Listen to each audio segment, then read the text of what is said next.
Any hope of keeping Earth habitable now requires sucking carbon back out of the atmosphere, a new study found.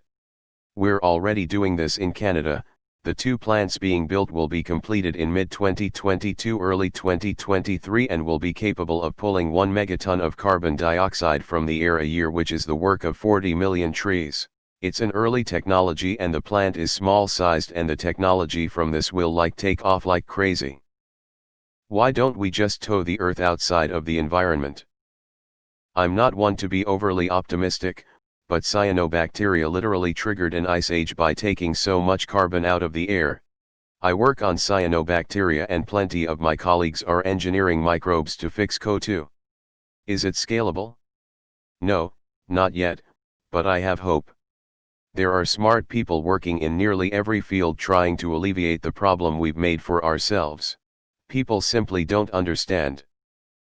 Maybe they think God put the coal and oil there, or that it's dead dinosaurs. Who knows what they think? We need the Carboniferous period to be common knowledge. The world was very warm, no polar ice, temperatures were pretty uniform with fierce storms. Very few species alive during this time could thrive today. The atmosphere was rich in carbon, which meant the ocean was as well. Phytoplankton in the ocean sucked this carbon out of the oceans and carried it to the seafloor when they died. There, deep in the ocean, no process existed to break down the phytoplankton, so it was buried over eons.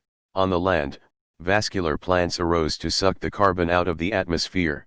Bacteria had yet to evolve to break down vascular walls, so the dead plants just piled on top of each other, eventually being buried. The natural process of hydrocarbon creation then occurred over millennia.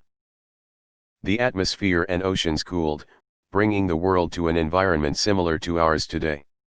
And then we come along, dig it all up, and re-release it into the atmosphere. We are recreating an environment that will not sustain the species we rely on to flourish.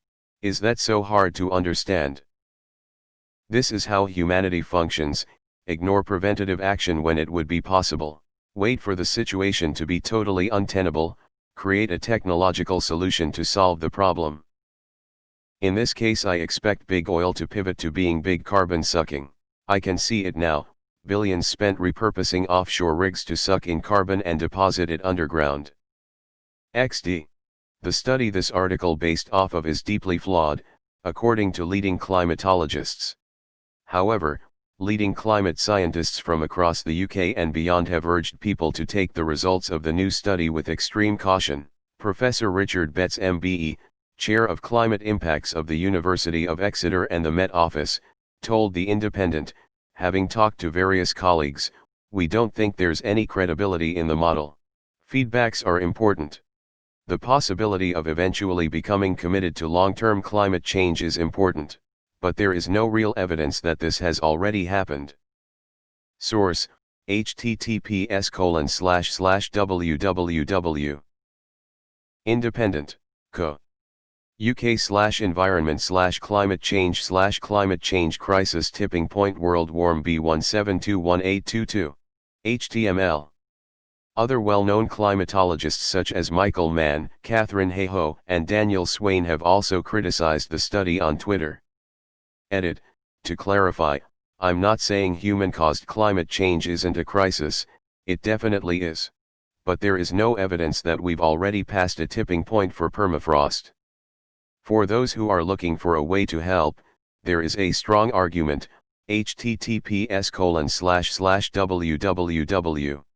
econstatement.org/ that a carbon fee and dividend policy is the best bang for our buck when it comes to combating climate change, and that it would actually add jobs and grow GDP while reducing carbon emissions.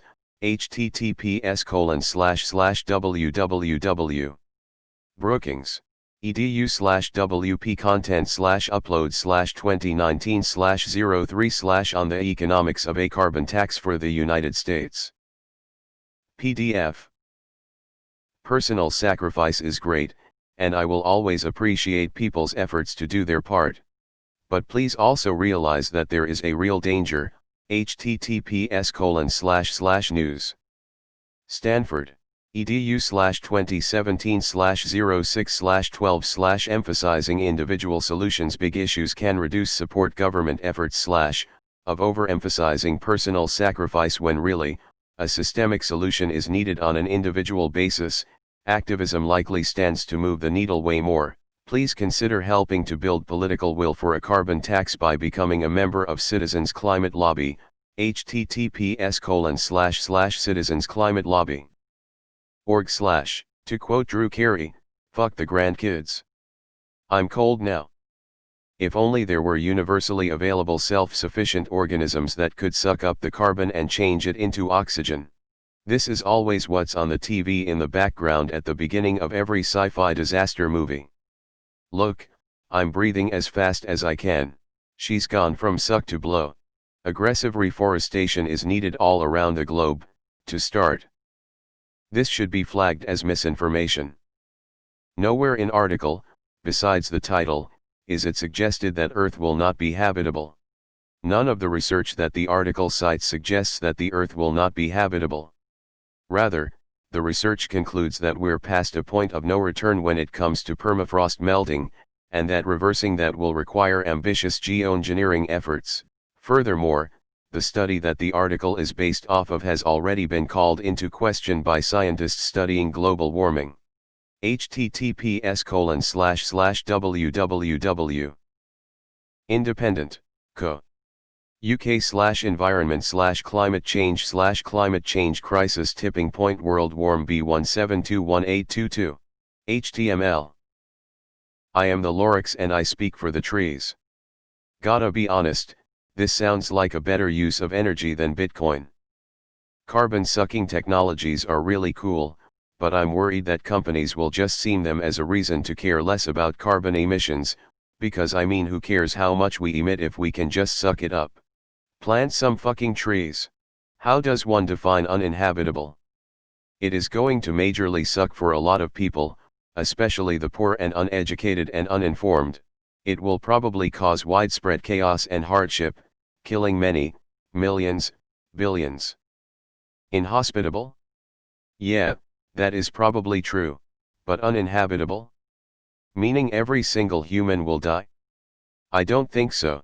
More trees, more renewable energies. If a dollar can be made from reversing it, it will get fixed.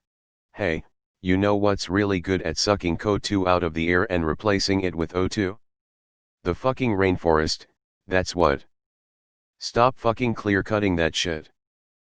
We've only been saying that for I don't know, 40 fucking years.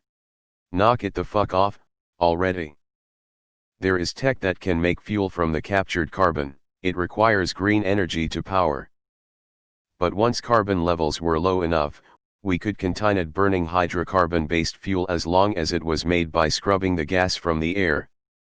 In a sense, the atmosphere would act as a battery. Energy in, from solar etc., energy out through combustibles. If there is anything that the COVID pandemic has convinced me of, it is that we are $and with a deteriorating climate. We can't even get full compliance with wearing a damn piece of fabric across our faces and staying 6 feet apart. Like literally, as a society that is too much of a burden to bear for us. And COVID is here, in our face today. So good luck convincing people to make real sacrifices that are going to have a much bigger impact than some dry mouth for a problem that will be our kids, or grandkids or great-grandkids, to bear. I'm so disappointed in us. Since nobody seems to realize, this article is funded by oil companies in an effort to fake looking green. Oil companies build these factories to collect CO2 in order to pump it back into the earth to pressurize oil fields. Much of this CO2 eventually escapes back into the atmosphere. Notice how this article purposely doesn't mention plants/trees as a way to collect CO2. It's oil propaganda and y'all are falling for it?